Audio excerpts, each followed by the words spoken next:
12 जुलाई 2006 को आर्य समाज के तथाकथित धर्मगुरुओं ने सैकड़ों हजारों की संख्या में भीड़ को एकत्रित करके संत रामपाल जी को शान से मारने तथा आश्रम को नष्ट करने के उद्देश्य से सतलोक आश्रम करोथा पर हमला किया। पत्थर, पेट्रोल, बम और बंदूकों के माध्यम से उपद्रवियों ने आश्रम में उपस्थित श्रद्धालुओं को निशाना बनाने की कोशिश की।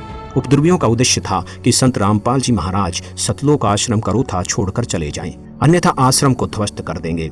आर्य समाजी धर्मगुरु यह चाहते थे कि ऐसा सत्संग यहाँ पर नहीं होने देंगे, क्योंकि उनकी दुकानें बंद हो रही थी। सच्चाई समाज के सामने आ रही थी। पुलिस ने उपद्रवियों को रोकने की कोशिश की, जिस कारण कुछ उपद्रवी चोटिल हो गए।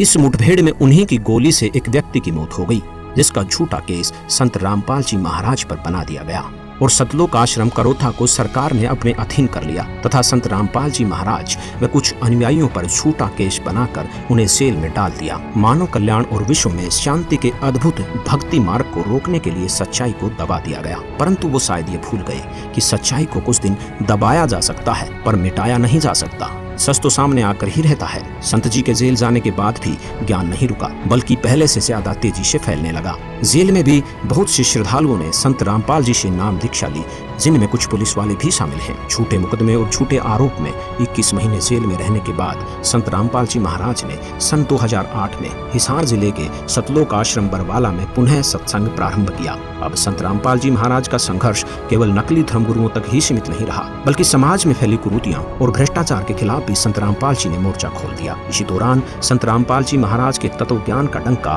देश और विदेश में जोर शोर से बजने लगा और सन 2012 आते आते संत रामपाल जी महाराज के अनुयायियों का काफिला लाखों में पहुंच गया, जिसके साथ ही संत रामपाल जी महाराज ने एक ऐतिहासिक ऐलान कर विश्व के सभी धर्मगुरुओं को आध्यात्मिक ज्ञान चर्चा के लिए आमंत्रित किया। संत रामपाल जी महाराज के अलौकिक अद्भुत ज्ञान के आगे किसी भी धर्मगुरु की ज्ञान चर्चा करने की हिम्मत नहीं हुई और कोई भी धर्मगुरु ज्ञान चर्चा के लिए सामने नहीं आया। जिसके बाद भगत समाज की शंकाओं को ध्यान में रखते हुए राष्ट्रीय टीवी चैनल साधना के माध्यम से प्रसिद्ध धर्मगुरुओं के आध्यात्मिक विचारों और संत रामपाल जी महाराज के आध्यात्मिक विचारों की तुलना विवेचन करने के लिए आध्यात्मिक ज्ञान चर्चा नामक प्रोग्राम चलाया गया, जिसका अभूतपूर्व नतीजा आया और मानव समाज में संत रामपाल जी महाराज के तत्व ज्ञान का डंका घर घर बजने लगा।